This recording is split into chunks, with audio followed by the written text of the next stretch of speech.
आज के हमारी इस वीडियो का टॉपिक वाई टू वाइंडिंग इन ए सीलिंग फैन, मतलब कि सीलिंग फैन के अंदर दो वाइंडिंग क्यों होती है। दोस्तों आज का यह टॉपिक इलेक्ट्रिकल से जुड़े हुए सभी लोगों के लिए काफी ज्यादा इंपॉर्टेंट है, क्योंकि आज का जो यह क्वेश्चन है ये काफी ज्यादा बेसिक है और काफी ज्यादा इंपॉर्टेंट है इलेक्ट्रिकल इंटरव्यू के नजर से। क्योंकि हम सभी को पता है जब भी इलेक्ट्रिकल मोटर की बात आती है तो उसमें सबसे ज्यादा जो मोटर उपयोग में ली जाती है वह हमारी सीलिंग फैन की मोटर उपयोग में ली जाती है।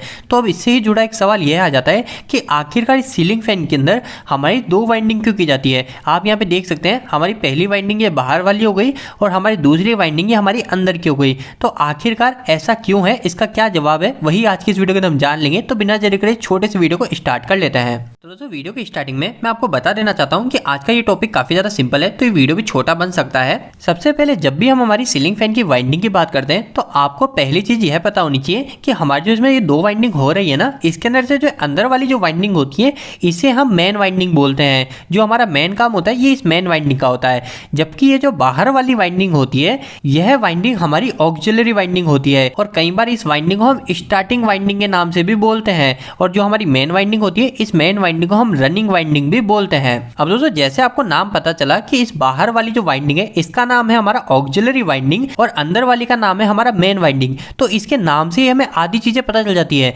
मेन से तो हमें पता चल गया कि मेन का मतलब है कि ये काफी मुख्य है, यही हमारी मोटर को, यही हमारे फैन को चला रही है। लेकिन ऑक्सिलरी का मतलब क्या होता है? ऑक्सिलरी का मतलब होता है हमारी सहायक, मतलब कि ये जो बाहर वाली वाइंडिंग है ये हमारी मदद करने के लिए वाइंडिंग है, मतलब हमारी इस मोटर को चलने में मदद कर रही है। लेकिन मोटर को चलाने का मेन काम कौन कर रही है? हमारी अंदर वाली मेन वाइंडिंग। अब दोस्तों इतनी बातें करने से हमें एक बात तो यह क्लियर हो गई कि अंदर वाली हमारी मेन वाइंडिंग है। तो अब सवाल यह उठता है कि अगर हमारी यही मेन वाइंडिंग है तो हम सिर्फ अंदर की ही वाइंडिंग कर लेते ना, हम बाहर की वाइंडिंग हटा देते हैं, सिर्फ अंदर की वाइंडिंग में हमारा फेस और न्यूट्रल सप्लाई देके, हमारी सिंगल फेस सप्लाई देके हमारी मोटर को चला लेते हैं। तो ऐसा क्यों नहीं करते? तो दोस्तों इसका जवाब काफी ज्यादा सिंपल सा है। आपको एक बात का यह ध्यान रखना है, हमारा सिर्फ सीलिंग फैन ही नहीं, हमारी जितनी भी सिंगल फेज की इंडक्शन मोटर होती है सभी के अंदर हमारी दो वाइंडिंग होती है। मतलब कि ऐसी कोई भी मोटर नहीं आती जो हमारी सिंगल फेज की सप्लाई से चलती हो और उसके अंदर हमारी दो वाइंडिंग ना हो। हमारी सभी सिंगल फेज की मोटर के अंदर आपको दो वाइंडिंग देखने को मिलेगी। तो अब हमारा सवाल फैन से हटके यही बन जाता है कि आखिरकार सभी सिंगल फेज की मोटर में दो वाइंडिंग क्यों है? तो दोस्तों इन सभी का जवाब बिल्कुल एक ही है।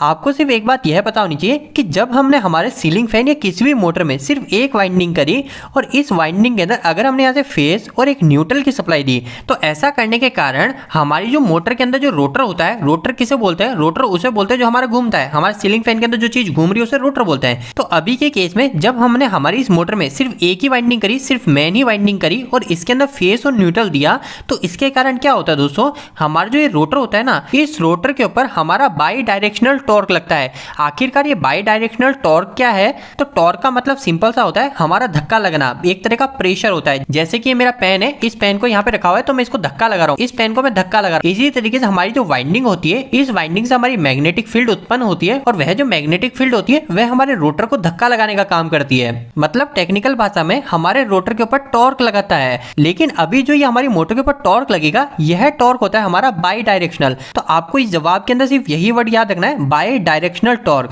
इस बाई डायरेक्शनल टॉर्क का मतलब होता है दोस्तों, तो हमारा जो ये रोटर है ना, इस रोटर के ऊपर जो धक्का लगेगा वो हमारा एक समय पे इस डायरेक्शन में लगेगा। मतलब कि हमारी जो मोटर होगी वो सीलिंग फैन को एक बार इस डायरेक्शन में घुमाना चाहिए, फिर कुछ समय के बाद में इस दूसरी डायरेक्शन में घुमाना चाहिए। मतलब कभी इधर धक्का लगेगी फिर इधर धक्का लगेगी, ऐसे ऐसे करके धक्का लगेगी। तब ऐसे धक्का लगने के कारण क्या होगा? हम सभी को पता है हमारी मोटर घूम ही नहीं पाएगी, रोटेट ही नहीं कर पाएगी, क्योंकि यह जो बाई डायरेक्शनल टॉर्क लगता है हमारी सिंगल फेज के अंदर, ये हमारी 50 हर्ट्ज की सप्लाई के अंदर 10 मिली सेकेंड के अंदर हमारा बार बार लगता है। मतलब 10 मिली सेकेंड के लिए इस डायरेक्शन में लगेगा, फिर वापस 10 मिली सेकेंड के लिए इस डायरेक्शन में लगेगा। तो ऐसे होने के कारण हमारी जो मोटर होती है वो सिर्फ एक ही जगह वाइब्रेट करती रहती है और हमारी मोटर घूम ही नहीं पाती। लेकिन इसके बाद में हमारा दूसरा सवाल आता है, फिर आखिरकार दो वाइंडिंग क्यों की जाती है? तो दोस्तों दो वाइंडिंग का कॉन्सेप्ट बिल्कुल सिंपल सा है। अब हम क्या करते हैं, हमारी जो ये एक वाइंडिंग पहले लग रही थी जिसे हम अंदर वाली मेन वाइंडिंग बोल रहे थे, इसी के साथ में हम एक और वाइंडिंग कर देते हैं जिसे हम ऑक्सिलरी वाइंडिंग बोलते हैं। मतलब कि हम जिसे सहायक वाइंडिंग बोलते हैं, और इसका एक और नाम होता है, वह होता है हमारी स्टार्टिंग वाइंडिंग, क्योंकि हमारी मोटर को स्टार्ट करने का काम करती है।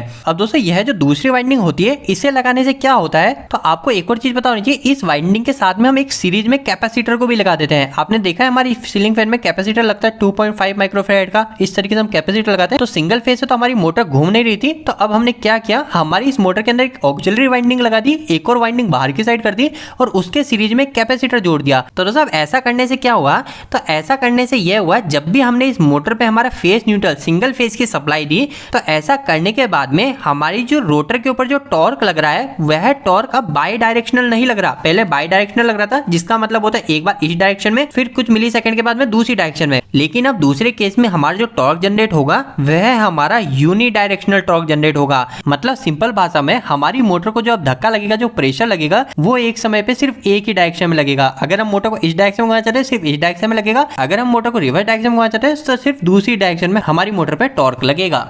दोस्तों आपको इंटरव्यू के अंदर सिर्फ इसी से रिलेटेड 2 लाइनें बोलनी है। आपको क्या लाइन बोलनी है, तो आपको सिंपल सी पहली लाइन तो यही बोलनी है कि हमारे सीलिंग फैन नहीं, हमारी जितनी भी सिंगल फेज की मोटर होती है उन सभी के अंदर हम 2 वाइंडिंग का उपयोग करते हैं। अब ऐसा इस वजह से करते हैं क्योंकि जब हमारे पास में सिर्फ एक ही वाइंडिंग होती है और उस वाइंडिंग के अंदर हम उसे फेस और न्यूट्रल की सप्लाई देते हैं, तो उसके कारण हमारी मोटर के रोटर पे बाई डायरेक्शनल टॉर्क लगता है, जिसके कारण हमारी मोटर घूमती नहीं है, सिर्फ वो एक ही जगह पे वाइब्रेट करती रहती है। अब इसी चीज से बचने के लिए हम हमारी इस मोटर के अंदर एक और वाइंडिंग कर देते हैं, जिसे हम ऑक्सिलरी वाइंडिंग मतलब सहायक वाइंडिंग बोलते हैं, और इस वाइंडिंग के सीरीज में हम एक कैपेसिटर को कनेक्ट कर देते हैं। और ऐसा करने के बाद में जब हमारी इस मोटर को हम फेस और न्यूट्रल की सप्लाई देते हैं, तो ऐसा करने से हमारे रोटर के ऊपर जो टॉर्क इंड्यूस होता है, जो टॉर्क लगता है, वह टॉर्क हमारा यूनि डायरेक्शनल होता है, मतलब एक ही डायरेक्शन में टॉर्क लगता है, जिसके कारण हमारी मोटर घूमने लग जाती है। तो दोस्तों उम्मीद है कि आज के इस वीडियो के माध्यम से आपको कहीं ना कहीं कुछ बेहतर जानकारी मिली होगी।